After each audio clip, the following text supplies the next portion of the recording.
Hello friends, welcome to colour bike. Hello friends, welcome to CM சேனலில் பார்க்குற நீங்கள் subscribe பண்ணிட்டு சேனலில் பாருங்கள். இன்னைக்கு நம்ம நேற்று நிலம் எங்கள் உரிமைக்காக தலைவன் ஏறி போயிட்டான் போலியா மாடு மேய்க்க. அதாவது நம்மளே சேனல்லே சீமானை பற்றி சீமான் சாரை பற்றி நிறைய விமர்சனங்கள் பண்ணியிருக்கோம். ஏன்னா நல்லது செய்யும் போது கெட்டது செய்யும் போது விமர்சனம் பண்ண தான் செய்யணும். ஏன்னா அரசியல்னாலே அதான், நல்லது நடந்தால் அதுக்கு ஆதரிப்போம், கெட்டது நடந்தால் உடனே விமர்சனம் பண்ணுவோம். அதுதான் நம்மளோட வேலையை.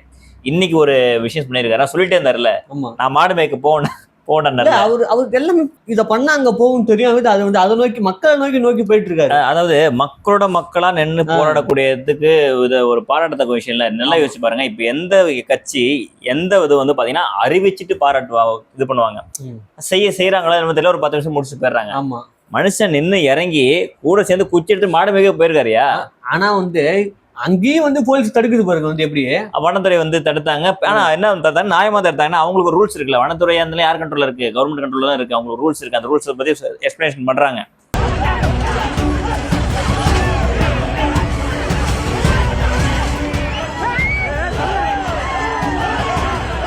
சார் இந்த மாதிரி இருக்கு, இந்த மாதிரி இருக்குன்னு சொல்றாங்க. அதுல இவர் ஒரு எக்ஸ்பிளேஷன் கொடுக்குறாரு.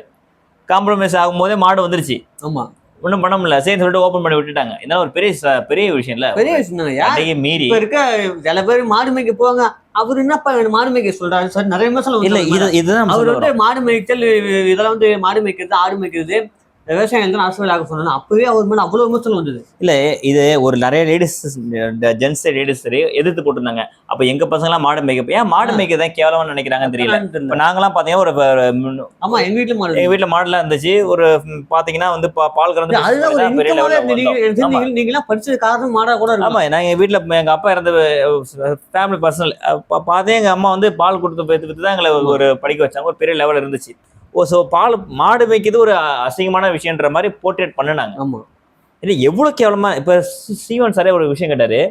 படிச்சுட்டு உண்மையை பிஏ முடிச்சுட்டு எங்கள் ரிலேஷன் ஒருத்தர் என்ன பண்ணுறாரு பார்த்தீங்கன்னா, டாஸ்மார்க்ல ஒர்க் பண்ணிட்டு இருக்காரு. சரிங்களா, பிஏ முடிச்சு ஒரு எம்ஏ முடிச்சவங்க டாஸ்மார்க் 4000 சம்பளத்துக்கு வேலை செஞ்சுட்டு இருக்காங்க இன்னைக்கு காலகட்டத்தில். அப்போ படிச்சுட்டு நீ சாரம் வைக்கிறது நியாயம், ஆமா, நீ படிச்சுட்டு பால் கொடுக்கறது தப்பா? அந்த நீங்க இவ்வளவு பேசுறாங்கல்ல, பால் ப்ராடக்ட்ஸ் ஏதாவது ஒன்று யூஸ் பண்ணாம இருப்பாங்களா? ஏதாவது ஒன்று வெண்ணெய் வடிவிலையோ ஐஸ்கிரீம் வடிவிலையோ ஏதோ ஒரு வடிவில், ஏதோ ஒரு வடிவில் பால் சம்பந்தமான கண்டென்ட் இருந்துகிட்டு தான் இருக்கு. அப்ப பாலோட முக்கியத்துவம் இருக்கு, நெய்யாவும் இதாகவும் போயிட்டு இருக்கு. அப்ப விளைவிக்கிறவனை கேவலமா நினைக்கிறாங்க மக்கள். போர்ட்ரேட் பண்றது விளைவிக்கலாம் ரொம்ப கேவலமா நினைக்கிறது. பால்ல மாடு மேய்க்கிறோம்னா, மாடை இன்னைக்கு பிரேசில் நாடு, ஜெர்மன் நாட்டுல மாடை வந்து வச்சு பெரிய லெவலில் பிசினஸ் பண்ணிட்டு இருக்காங்க. அந்த ஃபார்மை பாத்தீங்கன்னு வச்சுக்கலாம், படிச்சவன் தான் பண்ணிட்டு அந்த ஃபார்ம் வச்சு படிச்சவன் தான். அப்ப அவனா வீணா பண்ணவனா இல்ல? இப்ப என்ன யோசிச்சு பாருங்க, என்ன பிரச்சனை ஆகுதுன்னா, சமதளத்துல வந்து மேய்க்கிறதுக்கு பிரச்சனை கிடையாது. அங்கேயும் ஒரு சூழத்துல வந்துருச்சு, கட்டுப்பாடு வந்துச்சு. அவங்க வந்து மலைவாழ் மக்கள், அவங்க மலைவாழ் மக்கள்லாம் மலையில மாடு மேய்ச்சிட்டு இருக்கு, சுத்தி இருக்கிறதுனால மாடு மேய்ச்சாங்க. அவங்களுக்கு வந்து விலங்குகள் போராடணும் ஒரு இடம் இருக்கு, அந்த இடத்துக்கு போக மாட்டாங்க அவங்க. ஏன்னா மாடு அவங்களுக்கு திரும்ப வீட்டுக்கு கொண்டு அவங்களுக்கு தெரியுங்க. மலைவாழ் மக்கள் என்ன பண்ணுவாங்க, அந்த மலையில எந்தெந்த இதுல ஆபத்துகள் இருக்கும் விஷயம் கண்டிப்பா தெரியும். கொஞ்சம் குறிப்பிட்ட மாடு மேய்ச்சி திரும்பி கொண்டு வீட்டுக்கு வந்துடும், மாடெல்லாம் கூட்டுக்கிட்டு. நானே இருக்கிறேன். இயற்கையும் இப்ப சீமான் சார் சொல்றதை எடுத்துக்கிட்டோங்க. இன்னொரு விஷயம், இயற்கையும் மனிதனும் ஒன்றுக்கு ஒண்ணு இணைந்தவன் தான் இல்லைங்களா? அந்த காலத்துல என்ன பண்ணி எப்படி வாழ்ந்துருக்காங்க, மனிதனும் மிருகம் ஒன்னாதான் வாழ்ந்துருக்காங்க. சேலஞ்சா ஃபேஸ் பண்ணி மனிதன் மிருகனை வேட்டையாடு, மிருகத்தை மனிதனை வேட்டையாடு தான் போயிருக்காங்க. இன்னைக்கு நவீன உலகம் மாற மாற நம்ம வந்து அதுல இருந்து பிரிஞ்சு வெளில வந்து நவீன வாழ்க்கைக்கு மாறிட்டோம். ஆனா அந்த மலைவாழ் மக்கள் எப்படி மாறுவாங்க? அவங்க அங்கேயே பிறந்தாங்க, அங்கேயே வளர்ந்தாங்க, அங்கதானே மாடு மேய்க்க முடியும். இந்த விஷயம் யாருக்கும் வெளில தெரியல. இப்ப இவர் தான் வெளில கொண்டு வந்திருக்காரு. அது கொண்டு வந்தாருல. இப்ப அவர் இப்ப பார்த்துட்டு எல்லாம் யூடியூப்லயே பார்த்துட்டு விஷயமா மாடு மேய்ச்சிட்டு அவன் போயிட்டு அப்படின்னு சில பேர் கேவலம் பேசல. அது ரொம்ப ரொம்ப தவறு. ஏன்னா இப்ப வந்து மக்கள் வந்து ஏமாத்துறது, மக்கள் ஏமாத்த விஷயமா ஸ்டிக்கர் ஓட்டுறது, அவரே சொல்ற செய்தி ஸ்டிக்கர் ஓட்டிட்டு ஒரு ஆப்பை கொண்டாந்து அந்த ஆப் மூலியமா தளபதி பேசுவாரு, தலைவர் பேசுவாரு. நேரா போறான் அந்த ஆளு. அதுங்க மனிதன் வாழ்ற வந்து ஒரு என்ன சொல்றது, மக்கள் நேசிக்க இருப்பாருங்க. அதுல அந்த அரசியல் தான் தேவைப்படுதுங்க. ஒரு விஷயம் தெரிஞ்சுங்க, மனிதர்களை வாழ வைக்கிறதுக்கு தாங்க நான் போராட்டம் சொல்லிட்டு சில அரசியல் கட்சி சொல்றாங்க பண்றாங்களே.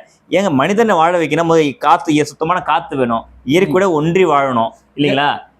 இப்ப இந்த இயற்கையை அழிச்சிட்டு இப்ப மலையெல்லாம் அழிக்கிறாங்க. அதெல்லாம் அவரு சொல்றாரு, மலையெல்லாம் அழிக்கிறாங்க.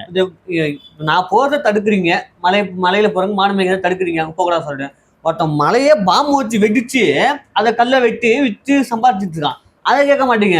மழை வளங்கள் பாதிப்படைஞ்சா மழை வளங்கள் பாதிக்கப்படும் தெரியுங்களா? இன்னைக்கு பாத்தீங்கன்னா பாலைவனங்கள் பகுதியில் மழை பெய்யுது, திடீர்னு எப்படி இந்த டெம்பரேச்சர் காலநிலை மாற்றம் ஏற்படுது? இவங்க நம்ம மனிதர்கள் பண்ணக்கூடிய விஷயம் தான், கல்குவாரி மண்குவாரின்னு சொல்லிட்டு போட்டு கொஞ்சம் பூமி வெப்பமயமாயிட்டு சொல்லிட்டு தான் இருக்காங்க. மழையை உடைச்சிடுறாங்கல்ல.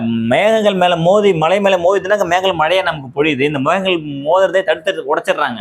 அப்ப கல் மலை வளம் பாதிக்கப்படுது. நம்மளுக்கு இந்த விஷயத்தை யாரும் பேசவே மாட்டாங்க. இன்னைக்கு எப்படி விளம்பர அரசியல் தான் சொல்லும்போது, விளம்பர அரசியலுக்கு செய்தி அரசியல் மட்டும் தான் பண்றாங்க. இது மக்களோட மக்களா என்ன அரசியல் பண்ணணுங்க? இதை பார்க்கும்போது நாங்க ஏன்டா ஒரு விமர்சனம் பண்ணணும் யோசிக்கிற லெவலுக்கு ஒரு நிமிஷம் கொண்டு வந்து டிவிக்குன்னு ஒரு பார்ட்டிலாம் புதுசா ஆரம்பிச்சிருக்காங்க. என்ன கருமத்துக்கு இந்த பார்ட்டி இருக்குன்னு தெரியுமா? அவரை பத்தி அவரை பத்தி பேசினா பேசதாங்க செய்வோம். நல்லா யோசிச்சு பாருங்க நீங்க. அவங்க பார்ட்டிக்கு எனக்கு தளபதி இட்டுன்னு போறதுக்கே கஷ்டமா இருக்கு சொல்ற ஒரு பார்ட்டியை வச்சுக்கிட்டு இப்ப 2026 சிஎம் சொல்லி மனிதன் தானே அவர், மனிதன் தானே அவரை ஃபர்ஸ்ட் ஃப்ரீயா விடுங்க. அவர் முதல் மனிதரோட மடியில மக்களோட மக்களா ஆடு வைப்பாரா, மாடு வைப்பாரா, மரங்களுக்கு பத்தி பேசுவாரா? பேச மாட்டார், வாய்ப்பே இல்லை. இது ஒரு அரசியலுங்க. இது அங்க அரசியலுக்காகவே பண்ணாலும் நான் என்னன்னு இருக்குது. ஆமா ரைட், அரசியல் தான். இப்ப நீங்க மட்டும் நம்ம எல்லாருமே அரசியல் தான் பண்றாங்க. நம்ம இப்ப நம்ம எட்டன் டவுன்ல இருக்கோம், நம்ம டவுன்ல இருக்கோம். அப்படிங்கிறப்ப மலையில வாழ்ற மக்கள் அவங்களுக்கு தான் தெரியும் அந்த வழி என்னன்னு சொல்லி. ஏன்னா ஆடு மாடை கூப்பிட்டு மேய்ச்சிட்டு போக முடியல, போலீஸ் தடுக்கிறாங்க. பாத்தீங்களா வீடியோ பாத்துப்பீங்களா? அவர் மாநாடு போடுறப்ப பாத்துருப்பீங்க. அவர் தடுக்கிறாங்க போலீஸ் ஏன் மாடு மேய்க்கிறேன்னு சொல்லிட்டு. அப்ப அதை எதிர்த்து ஒருத்தர் கேள்வி கேட்கிறாரு பாருங்க, அவரு தான் அந்த மக்களுக்கான தலைவர். இப்ப அந்த மாநாடு நடத்துறதே அவரை வச்சு நடத்துறாங்க. இப்ப பல இடத்துல கீழே மாடு வைக்க கூடாது அப்படின்னு சொல்லி தடையெல்லாம் இப்ப ரைட்டுங்க. சரி, அவங்க கான்செப்ட் தடை போடுறாங்க. இப்ப இந்த விஷயம் வெளியே வந்து ஒரு வெளியே கொண்டு வந்துறாரு. இப்ப இதுக்காக அவங்க அழகோட ஆக்ஷனை பத்தி சொல்லியிருக்காங்க. யாரும் அதிகம் சொல்லியிருக்காங்க. நாங்களும் ரெக்வஸ்ட் வச்சிருக்கோம் சார். எப்படி வச்சிருக்கோம்னா, இந்த மாதிரி விளைச்சல், அதாவது இந்த மேய்ச்சல் நிலங்களை நாங்க ஒதுக்குறோம். அப்ப இவர் ஃபோர்ஸ் பண்ண பிறகுதான் அதுக்கான ஆர்டர்ஸ் இஷ்யூ பண்ணாம இருக்காங்க. இப்ப இவர் மாதிரி ஆளுங்க ஃபோர்ஸ் பண்ணும்போது தான் நம்ம ஆர்டர் இஷ்யூ பண்ணுவோம். இந்த மாதிரி மக்கள் பிரச்சனையை பேசணுங்க. அந்த மக்களுக்கான தீர்வு கொண்டு வரணும். நீங்க இந்த மலைவாழ் மக்கள் யாருன்னு தெரியாத அவர் சீமான் கட்சி சார்ந்தவரெல்லாம் இருக்க மாட்டாங்க விஷயம் அவரு.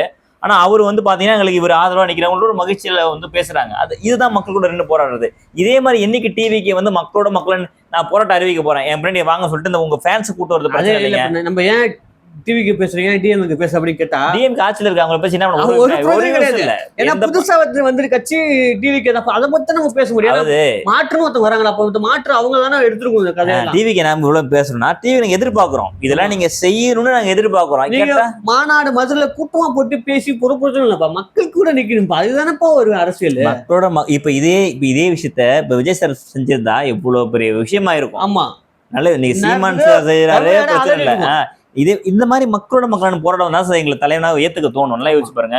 இன்னைக்கு நாங்க சீமான் சாரை பத்தி நிறைய விமர்சனங்கள் பண்ணிருக்கோம்.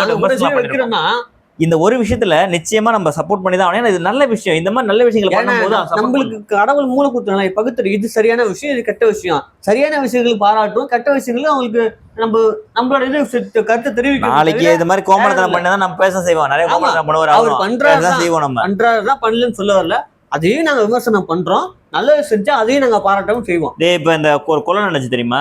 எந்த அரசியல் கட்சி தலைவனும் போய் நிக்கல. என்ன கொள்ளது? கவின்குமாருடைய ஆணவ கொலை திருநெல்வேலியில. அது யாரு போய் நிக்கல, இவர் போய் நிக்கிறாரு. 5 நாளாவது அந்த பையன் இறந்து 5 நாளுக்கு அப்புறம் தான் பாடிய வாங்கினேன். அவ்வளவு பிரஷர் அங்க அந்த பசங்க அந்த வீட்டு மேல. சரி, இப்ப மக்களோட மக்களா நின்று போராட்டத்துக்கு இப்பவே ஒரு யோசிக்கிறீங்கன்னா உங்களை நம்பி எப்படி ஐயா ஓட்டு போறது சொல்லுங்க ஐயா. இதுதாங்க கேட்கறோம் நாங்க. இன்னைக்கு எடப்பாடி பாத்தீங்கன்னா அவர் ஒரு பக்கம் பிரச்சாரம் மாதிரி தான் போயிட்டு இருக்காரு. இது எடப்பாடியும் ஸ்டாலின் கட்சியுமே தனி கட்சி. அது ஏன்னா ரெண்டுத்தையும் சேர்க்காதீங்க. ஆமா, அது லிஸ்ட். ஏன்னா அது திராவிட கட்சிகள், அது என்ன பண்ணாலும் மாறாத ஒரு கட்சி. அது ஒண்ணும் பண்ண முடியாது. மாற்ற ஒரு கட்சி வருதுன்னு உள்ள வருது இல்ல, அது சரியான போக்குல போகுதான் பார்த்தா அது எங்கேயோ. சார், உங்களுக்கு நாங்க நிச்சயமா அட்வைஸ் பண்றோம். அட்வைஸ் தான் பண்றோம், சொல்லிட்டு தெரிஞ்சே பண்றோம். என்ன காரணங்கள்? ஏன்னா அட்வைஸ் பண்ற தகுதி நாங்களும் உங்க குடிமை உரிமைப்பட்ட ஒரு மக்கள் தானே. நாங்க எலெக்ஷன் எத்தனை ஓட்டு போட்டிருக்கோம், எங்க வயசுக்கு நான் எத்தனை ஓட்டு போட்டிருப்போம். 3 சிஎம் 4 சிஎம் 3 சிஎம் பார்த்துருக்கோம் ஓட்டு போட்டு. சரிங்களா, 4 சிஎம் பார்த்தாச்சு. அப்ப இவங்களுக்கு இப்ப எங்களுக்கு அப்ப கேட்கறதுக்கு உரிமை இல்லைன்னா எங்களுக்கு ஓட்டும் கேட்க வராதிங்க. சில சொன்னா கோவம் வரும் அவங்களுக்கு.